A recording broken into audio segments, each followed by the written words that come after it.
Bonsoir Très heureux de Rapison. Vous allez bien? Baruch Hashem, très bien. Alors, vous avez fait Mincha Maariv, ça y est, c'est ça? Ouais, on est tout bon. Magnifique. Magnifique. Alors, ce Shabbat, nous allons lire Parashat Balak. C'est quand même incroyable, cette histoire-là. Une histoire dont on n'aurait rien su parce que elle s'est passée sans que les Juifs ne soient conscients. Il a fallu que Moshe Rabbeinu révèle ce qui se passe. Qu'au-dessus d'eux, se trame tout un complot contre eux. Bilham est allé chercher, Balak est allé chercher Bilham pour maudire le peuple juif. Et ils ont passé d'un endroit à l'autre, d'un endroit à l'autre. Et Bilham cherche le meilleur endroit pour se placer, pour pouvoir enfin dire ce mot, le mot maudit, maudit. Et il cherche, il se déplace, et une fois, une deuxième fois, une troisième fois. Incroyable, et que nous avons en finalité, il a dit, écoute, j'y arrive pas. Parce que Bilham savait repérer le moment où Hachem se met en colère. Et Hachem se met en colère juste une seconde. Mais Bilham dit, ça me suffit. Pendant qu'Hachem se met en colère, juste pendant ce temps-là, j'ai le droit de dire le mot maudit en regardant en lançant mon regard sur le peuple juif. Et à la fin, Hachem dit, ah là là, mon peuple, si vous saviez le bien que je vous ai fait, je me suis retenu pendant toute cette période, je me suis retenu de ne pas me mettre en colère. Parce que si je m'étais mis en colère comme tous les jours, Bilham aurait saisi ce moment et il ne serait rien resté de vous. Incroyable. Mais nous, on ne savait pas toute cette histoire. C'est mon cher Belou qui nous a raconté tout ça en fin de compte, qu'il a eu une révélation par Ruach HaKodesh. Mais sinon, on n'aurait jamais su ce qui se tramait derrière notre dos. C'est incroyable parce que on voit que Bilham voulait utiliser des forces spirituelles. Par 3 fois, à chaque fois, il a dit à Balak, construis-moi 7 hôtels sur lesquels, et sur chaque hôtel, tu vas offrir un taureau et un mouton. Donc 14 sacrifices. Allez, fais-les là. Il fait, ça marche pas. Allez, on va dans un autre endroit. Refais-moi 7 hôtels. Et tu apportes sur chacun de ces 7 hôtels un taureau et un mouton. Encore 14 sacrifices. Ça marche pas. On va dans un troisième endroit. Refais-moi 7 hôtels. Et encore un taureau. Et encore un mouton. C'est-à-dire en tout, il a offert 42 corbanotes. Eh bien, incroyable. C'est 42 corbanotes que Balak a offert. La Gemara dit, vraiment, on voit que le principe général qui dit Mitor shelo lishma balishma. La Torah dit, il faut toujours faire les mitzvot. Fais les mitzvot, étudie la Torah. Même si c'est shelo lishma. Shelo lishma, ça veut dire, tu ne le fais pas d'une manière complètement désintéressée. Tu as un intérêt derrière ça. Eh bien, c'est pas grave, fais-le quand même. Même s'il y a un intérêt, peut-être tu vas gagner de l'argent, peut-être tu vas avoir de l'honneur, peut-être tu vas devenir intelligent. C'est pas grave, fais-le quand même. Parce que petit à petit, mitor shelo lishma ba lishma. À force de le faire même chez l'olishma, c'est-à-dire pas d'une manière désintéressée, il y a un certain intérêt dedans, mais petit à petit, la force des mitzvot, la force de la Torah, fait qu'un jour tu finiras par le faire l'ishma, d'une manière complètement désintéressée. L'ishma, pour le nom des mitzvot, pour le nom de la Torah. Et bien on voit que ce principe est tellement sacré que forcément, ça finit par aboutir à un ishma.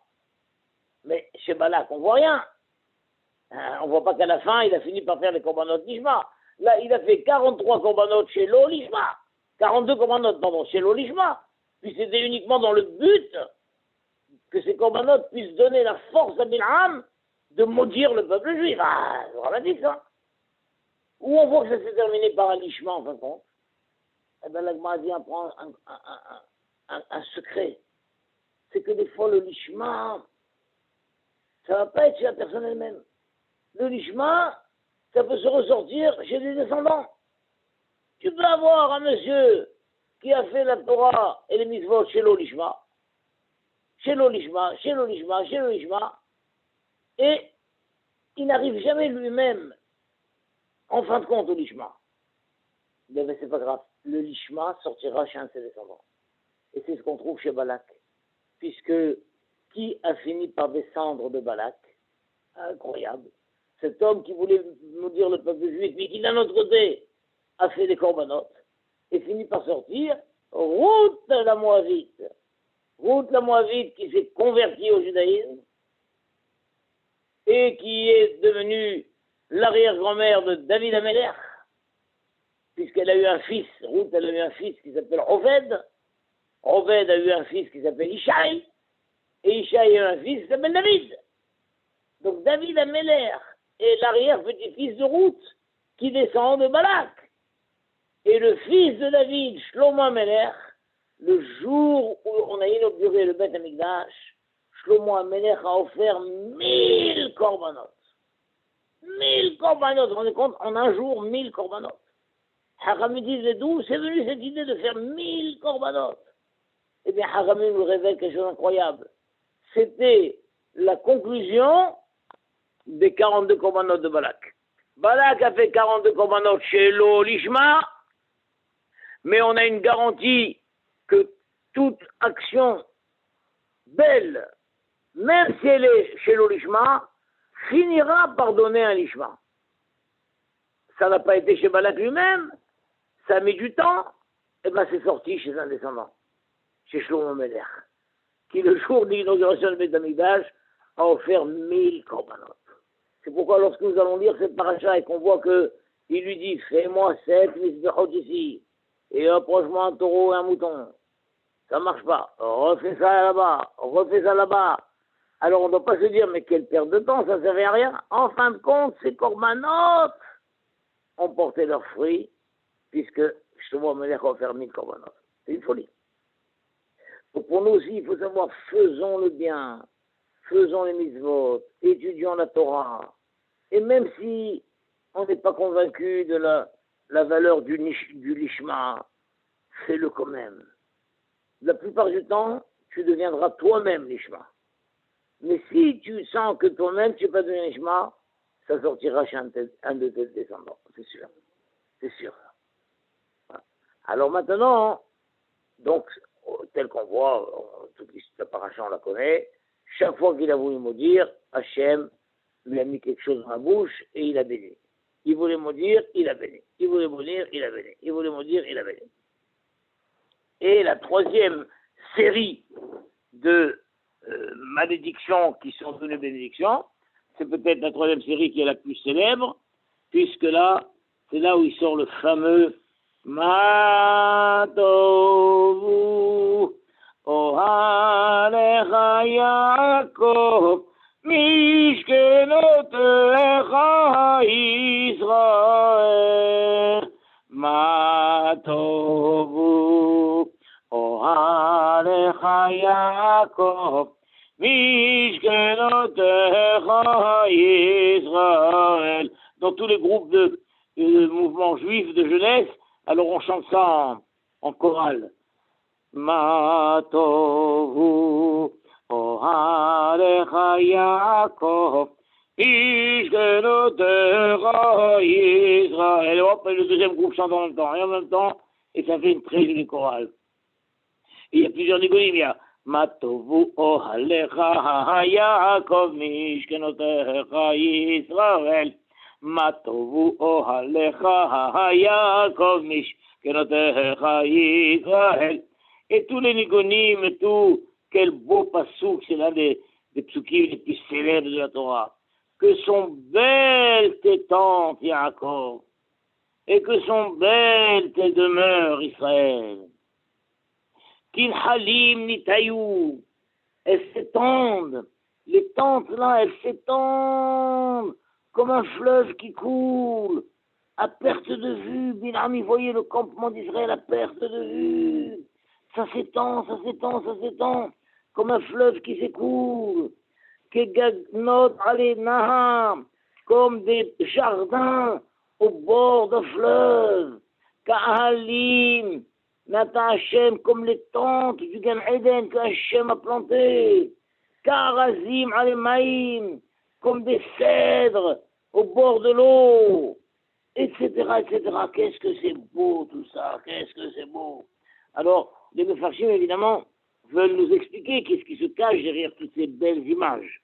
Alors, un des Mefarshim les plus connus, c'est le Sforno. Et le Sforno dit Ma tovu oharecha Yaakov, que sont belles tes tentes, Yaakov. Le Sforno dit, ça parle des Baté Midrashot. Ça parle des tentes où on étudie la Torah. Comme c'est marqué que Yaakov Avinu, alors que Esav, c'était un homme des champs, Yaakov, c'était un homme, Ishtam Yoshev Ohalim. Il était assis dans les tentes. La tente, c'est l'image du Beth Midrash. On est assis dans la tente et on étudie. Donc, c'est ça qu'il a dit. Il a observé, il a dit, qu'est-ce qu'elles sont beaux. Qu'est-ce que sont belles tes maisons d'études, tes tentes où on étudie. Oh là là, qu'est-ce que c'est beau. Après, il a dit, Mishkenotera Israël. Mishkenotera, tes demeures Israël. Ça, c'est les Beth Knisayot, les endroits où on prie. Ah, qu'est-ce que sont beaux ces endroits où on étudie la Torah. Combien ils sont beaux, ces endroits où on prie et on sanctifie le nom de Dieu. Et Akadosh Baruch Hu accepte la tfila de ces gens qui se réunissent pour prier. Qu'est-ce que c'est beau. Alors, pourquoi il a dit Ma Tovu, qu'est-ce que c'est beau? Il fallait dire Tovu. Tovu, elles sont belles. Ma Tovu, combien elles sont belles, combien. Et le Sforno nous dit que c'est une chose extraordinaire. Parce que il a dit, j'ai constaté que non seulement l'étude de la Torah fait du bien à ceux-mêmes qui l'étudient, ceux qui sont installés dans la tente et qui étudient la Torah, ça leur fait du bien, ça les protège. Mais combien c'est beau, parce que ça protège aussi l'ensemble de la nation. L'ensemble de la nation est protégé grâce à ces gens qui étudient la Torah. Eux, ils sont dehors, ils sont dans les bourses, dans les banques. Eh bien, ils sont protégés grâce à ces gens qui étudient la Torah. Et pareil, après, il a dit sur le Kenahalim Natayou, comme des fleuves, ils s'étendent. Ça veut dire quoi, comme des fleuves, ils s'étendent? C'est que ces gens qui étudient la Torah, c'est comme si ils puisent dans le fleuve l'eau de la Torah et ils abreuvent les autres. Donc, il ne faut jamais se dire, mais ces gens-là qui étudient la Torah, ils sont égoïstes, ils pensent qu'à eux. Pas du tout. L'étude de Torah qu'ils font, non seulement les protège eux, mais c'est comme s'ils puisent l'eau de la Torah et ils la donnent aux autres. Ils abreuvent toute la nation. Pareil aussi, il a dit, c'est comme des jardins plantés au bord d'un fleuve. Alors il dit, les jardins qui sont plantés au bord d'un fleuve donnent des fruits constamment toute l'année, puisqu'ils ne dépendent pas des pluies.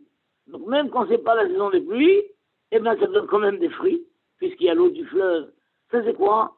C'est ceux qui se réunissent dans les prières, ceux qui prient, qui se réunissent dans la synagogue pour prier. Eh bien, il faut savoir que leur prière fait des fruits. Et non seulement pour eux, mais fait des fruits pour toute la nation. Toute la nation profite de leurs fruits. Et là-bas, surtout, un des moments les plus importants de la prière, c'est quand on prononce les 13 articles de miséricorde. Et on dit, Yavo, Hashem, Adbana, Vaikra, Hashem, Elahum, Behanun, Rechabayim, Rafhaïsel, Remet, Rafhaïsel, Lavim, Zavon, Rafhaïsel, Hadar, les 13 articles de 13 attributs de miséricorde. Hachamim m'ont dit, il y a une alliance qui est faite avec ces 13 attributs de miséricorde. C'est que chaque fois qu'ils sont prononcés, ils font des fruits. Ils ne reviennent jamais les mains vides. Donc tous ces juifs qui fréquentent régulièrement la synagogue et qui prient et qui clament les 13 articles de miséricorde, c'est comme des fleuves, comme des jardins qui sont planté au bord d'un fleuve, ça fait tout le temps des fruits, tout le temps des fruits, tout le temps des fruits, tout le temps des fruits. Et donc tout ça, c'est Bilam qui s'extasie. Il s'extasie quand il voit tout ça. Il dit, voilà, qu'est-ce que c'est beau. Qu'est-ce que c'est que ce peuple qui a en permanence des gens qui étudient la Torah nuit et jour. Il a en permanence des gens qui prient nuit et jour. Et quand ils étudient la Torah, et quand ils prient, ce n'est pas que pour eux, loin de là, c'est pour toute la nation. Toute la nation. Donc ce sont comme des fleuves qui s'écoulent et dont on puise l'eau et qu'on donne à boire à tout le monde. C'est comme des jardins plantés au bord du fleuve et qui donnent des fruits toute l'année et tout le monde profite de ça. Qu'est-ce que c'est beau, qu'est-ce que c'est beau. Alors la Gemara dit, de ce qu'il a dit Bilam, tu peux comprendre ce qu'il voulait dire. C'est qu'il voulait dire tout le contraire. Il voulait dire tout le contraire et il a été obligé de dire la vérité. Donc lui, en fait, il aurait voulu dire quoi? Il aurait voulu dire, pourvu qu'il n'ait plus de synagogue, pourvu qu'il n'ait plus de maison d'études. Ça veut dire lui, il voulait dire qu'elles sont belles. Qu'est-ce qu'elles sont belles? Donc ça veut dire qu'il voulait dire qu'est-ce qu'elles sont laides. Ah, qu'est-ce qu'elles sont laides, vos synagogues. Qu'est-ce qu'elles sont moches, vos synagogues. Oh là là, c'est pas beau, c'est moche, ça sent mauvais, c'est à l'étroit. C'est ça qu'il voulait dire. Il voulait dire ça. Et malgré lui, il a dit, qu'est-ce que c'est beau. Qu'est-ce que c'est beau. Et bien là, je lui ai dit, mais enfin, je plaisante.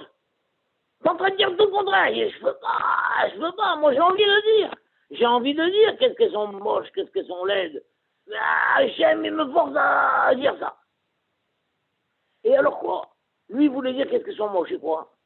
Ben oui, parce que s'il avait réussi à dire qu'est-ce que sont laides tes synagogues, qu'est-ce que sont laides tes maisons d'études, eh bien, il aurait gagné une chose extraordinaire, c'est que les Juifs n'auraient plus fréquenté la synagogue.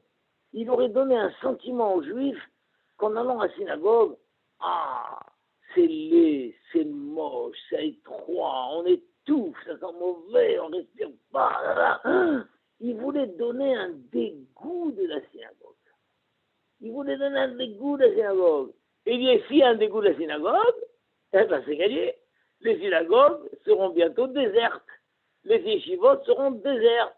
Plus personne n'ira. J'ai réussi à les dégoûter. Mais malgré lui, il a dit le contraire. Il a dit, qu'est-ce que c'est beau. On dirait un jardin. On dirait un fleuve qui s'écoule. Des fruits en permanence. Qu'est-ce que c'est beau. On dirait qu'on puise et qu'on donne à boire à tout le monde. Malgré lui, il a fait. Alors la question se pose, pourquoi Béhémet, il voulait obtenir que les synagogues soient désertées, que le Beth Midrash soit déserté? Voilà, il dit, voilà, si je réussis à faire ça, si je réussis à déconnecter les Juifs de la synagogue, on a gagné. Pourquoi ça? Le Bourari dit, parce qu'il savait que quand les Juifs sont dans la synagogue, quand les Juifs sont dans le Beth Midrash, la Shrina est avec eux. Bilam, il a dit à Balak, attends, mais comment on peut les maudire? On ne peut pas les maudire.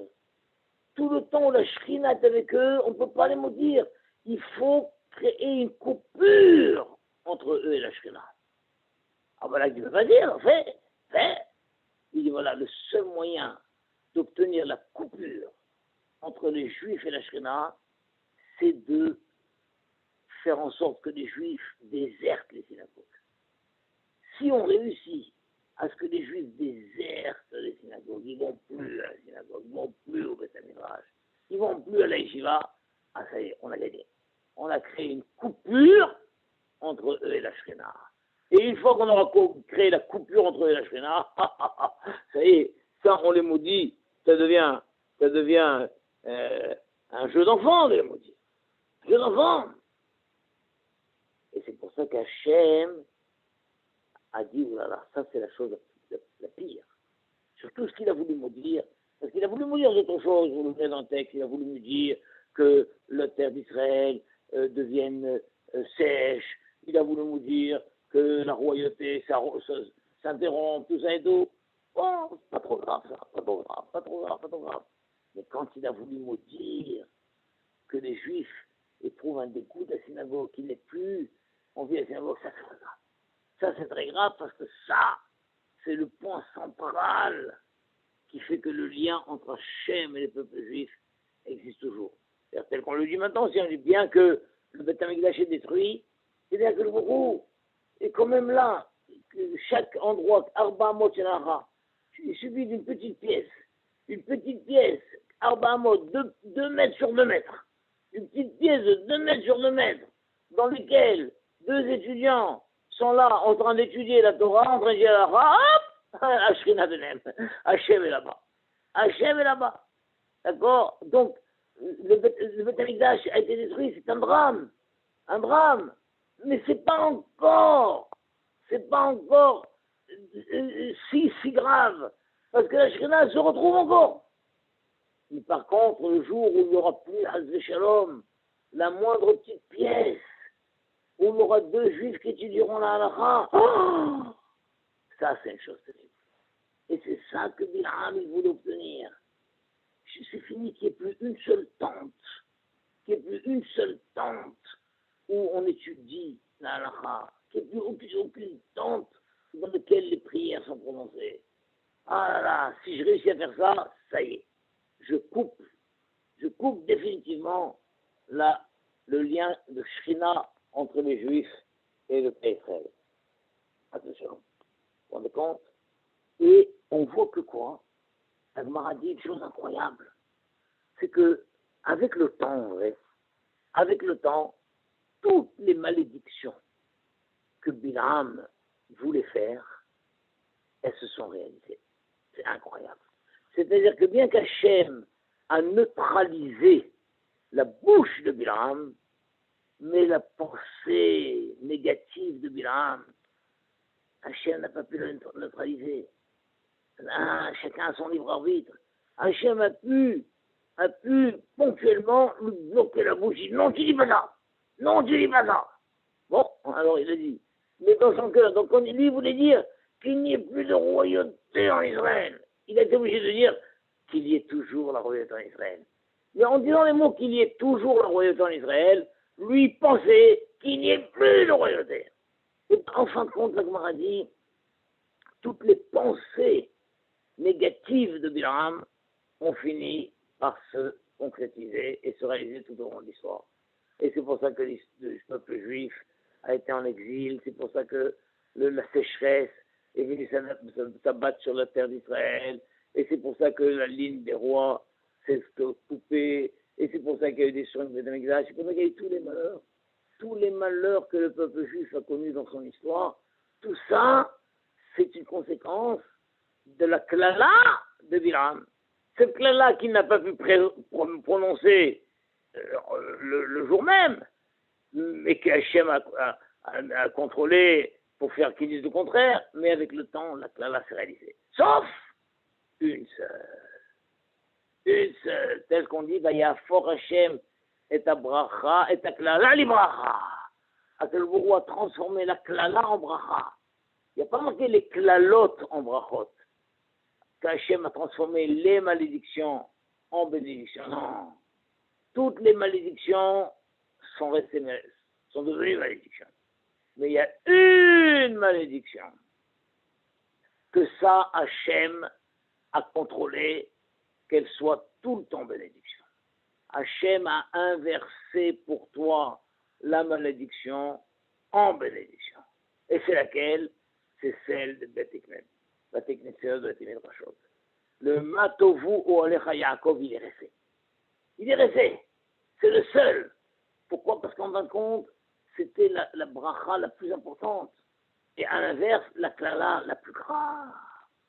Que toutes les autres klalotes se font, allez,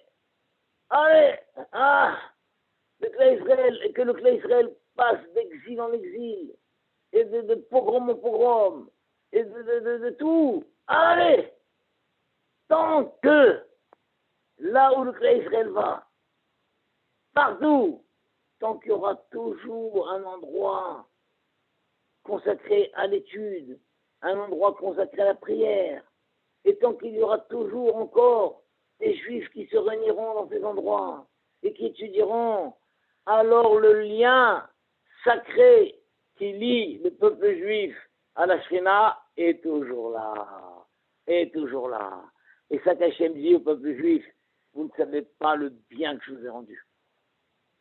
Vous ne savez pas le bien que je vous ai rendu. C'est que je suis rentré dans les ondes négatives de Bilam et j'ai bloqué. Toutes les autres ondes négatives de Bilam ont fini par se réaliser. Mais celles-ci, je les ai bloquées. Et donc quand je lui ai mis dans la bouche les mots Matovu Oralecha Yaakov Mishkelotecha Israël. Quand je lui ai forcé à dire ces mots, eh bien ces mots sont restés pour l'éternité. Pour l'éternité. C'est que le pasuk dit Vayafor Hashem Elokecha et Haklala Libracha. Hashem, il a inversé d'une manière irrémédiable cette klala en bracha. Et c'est pour ça que le peuple juif, malgré toutes les pérennisations qu'il a eues, malgré tous les exils, malgré toutes les souffrances, partout, le peuple juif est toujours là. Il est toujours là, le peuple juif.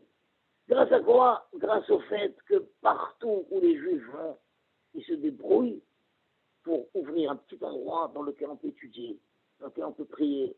Partout, même dans les camps nazis, les juifs se sont débrouillés pour se mettre quelque part, étudier un peu, se réunir pour prier. Ils gardaient le calendrier, ils disaient, ce soir c'est Rosh Hashanah. Ils n'avaient pas de livre, alors ils essayaient de dire par cœur. Chacun essayait de dire par cœur des bribes de prière dont ils se souvenaient. Et les autres disaient par cœur des bribes de Gemara de Mishnah dont ils se souvenaient. Partout. Dans les endroits les pires. En Espagne, pendant l'Inquisition, les maranes, au fond, dans les caves et tout. Hop, là-bas, au fond de la cave, bien protégé tout. Un endroit de prière, un endroit d'étude. C'est incroyable. Partout où le peuple juif va, il installe. La première chose, des fois les juifs vont en vacances, allez, on va en vacances, on a loué aux Alpes et tout. Eh bien, ils louent une villa spéciale dans laquelle il y aura Minyan, il y aura Beth Midrash. On étudie le matin, on fait des excursions l'après-midi. C'est une chose incroyable, ce peuple juif-là. D'où ça nous vient cette force où là où on va, on fait un chavouta, on fait un shiur Torah, on fait ça. Eh bien, ça vient en vrai de la bracha de Bilam.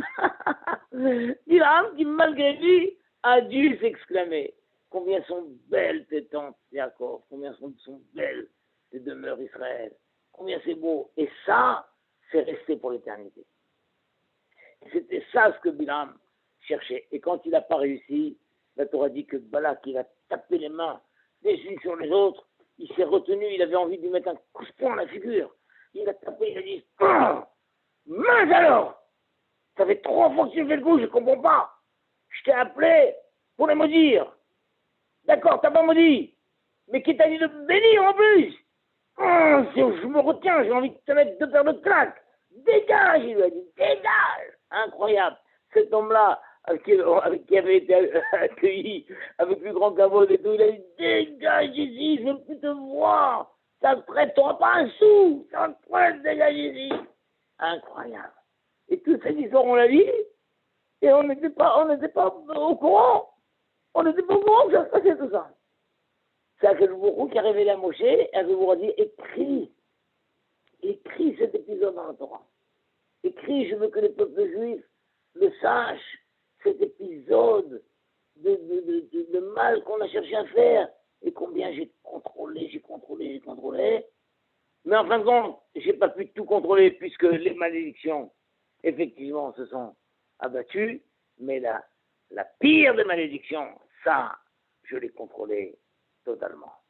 Et la pire des malédictions, c'est transformer en une bénédiction dont nous profitons des fruits jusqu'à présent. Et voilà, le fait qu'il y ait un petit zoom comme ça qui est fait tous les lundis soirs, tout ça, hop, et qu'on est fidèle à ça, et qu'on a du plaisir à y aller, et ben merci Monsieur Bilam, c'est grâce à toi. מה טובו אוהליך יעקב משכנותיך ישראל, מה טובו אוהליך יעקב משכנותיך ישראל. חזק מדני, חזק וברוך. שבת שלום. À très bientôt, je fonce avec ça.